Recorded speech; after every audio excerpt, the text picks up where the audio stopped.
चलिए दोस्तों, सबसे पहले हम डीटीएच पावर सप्लाई में आने वाले सबसे कॉमन ज़्यादातर जो फॉल्ट है उनके बारे में डिस्कस कर लेते हैं। और फिर मैं आपको कुछ ऐसे बेसिक स्टेप बताऊंगा जिन्हें फॉलो करके आप सिर्फ 5 मिनट में ही डीटीएच पावर सप्लाई को रिपेयर कर पाएंगे। अगर आपका रिसीवर करंट मार रहा है या सप्लाई के आउटपुट में करंट निकल रहा है तो आपका ये पीएफ खराब होगा। ये पीएफ सप्लाई में इनपुट और आउटपुट दोनों तरफ नेगेटिव पे लगा रहता है। और यदि टीवी में पिक्चर के साथ झिरमिराहट की रिट्रेस लाइनें ऊपर से नीचे की तरफ रोलिंग हो रही है धीरे धीरे, तो ये आपका मेन कैपेसिटर 47,450 खराब होगा। फर्स्ट ऑफ ऑल कि कई बार हमारा रिसीवर क्या है कि मान लो 5 मिनट या 4 मिनट चल जाता है फिर बंद हो जाता है, और जब एक बार स्विच ऑफ करके दोबारा चलाते हैं तो एक बार फिर चल जाता है फिर बंद हो जाता है, या कई बार जीरो आने लग जाते हैं डिस्प्ले में, या फ्लिकरिंग करने लग जाती है डिस्प्ले। इस तरह के काफ़ी सारे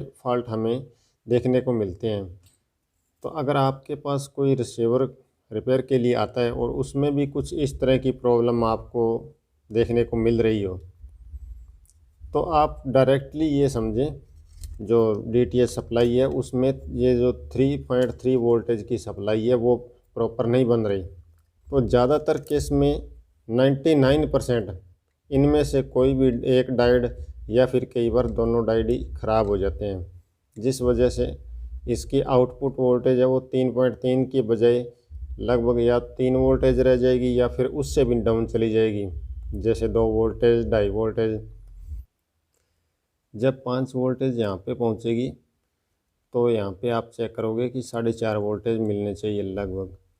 अगर यहाँ पे 4.5 वोल्टेज हमारे नहीं है तो मतलब ये हमारा डायोड ख़राब है। अगर ये डायोड 4.5 वोल्टेज निकाल रहा है तो फिर आप समझिए ये डायोड ख़राब है, और डायरेक्टली आप इसे चेंज करिए, आपकी प्रॉब्लम सॉल्व हो जाएगी सिर्फ 2 ही मिनट में। कोई ज़्यादा और इधर उधर आपको देखने की ज़रूरत नहीं है। अब बारी आती है हमारी सेकंड स्टेप की। तो इसमें क्या है, कई बार हमें ये प्रॉब्लम फेस करने को मिलती है कि रिसीवर में जो सिग्नल वीक रहते हैं या हमारा रिसीवर ट्रैकिंग मार रहा है, आपने डिश की पूरी सेटिंग करके देख ली, एलएन भी चेंज करके देख लिया, पर फिर भी आपकी जो नेटवर्क की प्रॉब्लम है वो नहीं जा रही और आपको ये सिग्नल है जो वो ट्रैकिंग मार रहे हैं। तो उस कंडीशन में आप क्या चेक करना है आपको,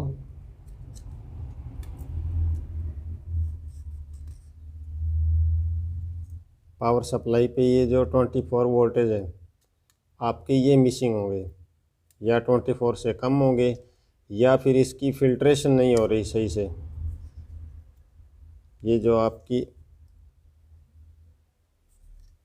3 नंबर पिन पे यहाँ पे ये डायोड लगा हुआ है, इस डायोड को चेक करें और फिर इस कैपेसिटर को चेक कर लें।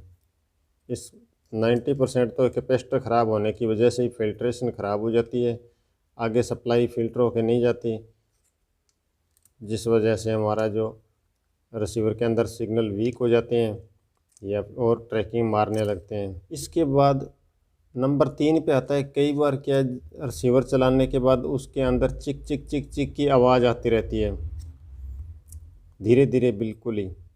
तो उस कंडीशन में आप इन डायोड को चेक करेंगे, इनमें से किसी एक डायोड खासकर ये जो +12 वोल्टेज और 24 वोल्टेज के जो डायोड लगे हुए हैं और एक 15 वोल्टेज का, इनमें से कोई एक डायोड अगर शॉर्ट हो जाता है तो उस वजह से प्रॉपर पावर सप्लाई नहीं बनती और हमारी जो पावर सप्लाई है वो चिक चिक चिक चिक इस तरह की आवाज़ करती रहती है। ज़रूरत नहीं है ज़्यादा कुछ चेक करने की ज़रूरत नहीं है, डायरेक्ट आप पहले डायोड को चेक करें। अगर डायोड आपको सही मिलते हैं तो फिर आप ये जो कैपेसिटर लगे हुए हैं इनको चेक करेंगे। इस कंडीशन में या तो 12 वोल्टेज वाला या 24 वोल्टेज वाला कोई भी एक कैपेसिटर ख़राब होगा, जिस वजह से ये सप्लाई है जो वो आपकी प्रॉपर नहीं बन रही होती। अब नंबर 4 पे हम बात कर लेते हैं कि हमारा रिसीवर ही पूरी तरह बंद है, बिल्कुल ही नहीं चल रहा। तो उसके लिए हम क्या करेंगे, कैसे चेक करेंगे? तो उसके लिए सबसे पहले आप रिसीवर को सीरीज में लगाएं, सीरीज बल्ब के साथ, और फिर आप डायरेक्ट पहले चिमटी से इन दोनों पिनों को जो मेन सप्लाई वायर है इनको शॉर्ट करके देखेंगे। कि आपका सीरीज बल्ब जल रहा है या नहीं, क्योंकि हो सकता है आपकी मेन लीड है जो उसमें कोई प्रॉब्लम हो। ज़्यादातर आजकल मेन लीड भी घटिया आती है, उस वजह से हमारी ये जो पावर सप्लाई कई बार काम करना बंद कर देती है। अगर आपका सीरीज बल्ब जलने लगता है तो मतलब हमारे ये सप्लाई में प्रॉब्लम है। तो उसके बाद आप ये जो छोटा ट्रांसफार्मर टाइप ये कोयल लगी हुई है, इस कोयल पे मल्टीमीटर से चेक करेंगे 220 वोल्टेज यहाँ पे आ रही है। अगर यहाँ पे मिल रही है तो मतलब पीछे का हमारा सर्किट सही है फ्यूज़ का। तो अब बारी आती है आगे की। कई बार ये भी ख़राब हो जाता है, जिस वजह से यहाँ पे हमारे 220 वोल्टेज नहीं आ पाते, उस वजह से भी सप्लाई हमारी रुक जाती है। तो अगर यहाँ पे भी आपके सप्लाई बंद रही है तो फिर आप यहाँ पे चेक करोगे कैपेसिटर पे, यहाँ पे लगभग 350 वोल्टेज डीसी।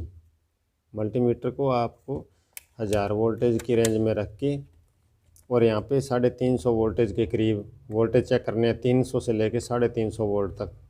अगर आपको यहाँ पे 350 वोल्ट तक मिल रहे हैं तो उसके बाद आपको इनमें से जो मेन होती है वो होती है ये रेजिस्टेंस और एक आईसी। तो इसमें आप क्या करोगे, सबसे पहले तो ये जो रेजिस्टेंस लगी हुई है इसको मल्टीमीटर से चेक कर ले। कई बार क्या होता है कि आप आईसी भी नहीं डाल देते हैं, सारे कंपोनेंट भी चेक कर लेते हैं, सारे कंपोनेंट सही होने के बावजूद आईसी चेंज करने के बावजूद भी हमारी यह सप्लाई नहीं चल पाती, तो इसका मतलब हमारी ये रेजिस्टेंस ख़राब है। ज़्यादातर केस में देखा गया है ऐसी कंडीशन में हमारी ये रेजिस्टेंस ख़राब निकलती है या उसके बाद बारी आती है हमारी आईसी की।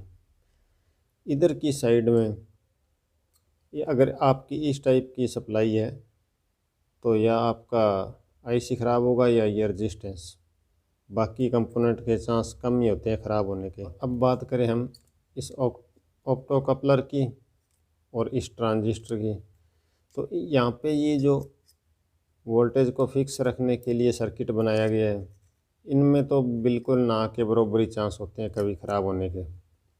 इनको तो आपको चेक करने की कभी ज़रूरत ही नहीं पड़ेगी। ज़्यादातर आजकल जो रिसीवर में सप्लाई चल रही है वो यही आती है 90%, और कुछ परसेंट ये सप्लाई भी चलती है जिसमें क्या है, ये जो आईसी है इसकी एक साइड चारों पिनें आपस में शॉर्ट होती है। ये सप्लाई भी आजकल कम आती है वैसे। बाकी अगर बात इस सप्लाई की करें तो इसमें आपको ज़्यादातर कुछ चेक करने वाला है ही नहीं, क्योंकि इसमें सिर्फ अगर जे आपकी सप्लाई पूरी तरह से डेड है तो इसमें फॉल्ट आईसी का ही निकलता है। बाकी आगे की जो प्रोसेस है इस सप्लाई की भी सेम ही रहती है चेक करने की।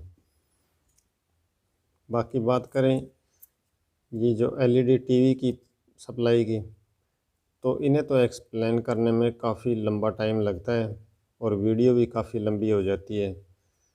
तो इनके बारे में तो अगर आप बोलोगे तो मैं इस पे पर्टिकुलर आपको वीडियो बना के इन सप्लाई को भी चेक करना आपको बता दूंगा कि हम इसका फॉल्ट कैसे फाइंड कर सकते हैं। तो ऐसी और यूज़फुल वीडियो देखते रहने के लिए वीडियो को लाइक और चैनल को सब्सक्राइब करें।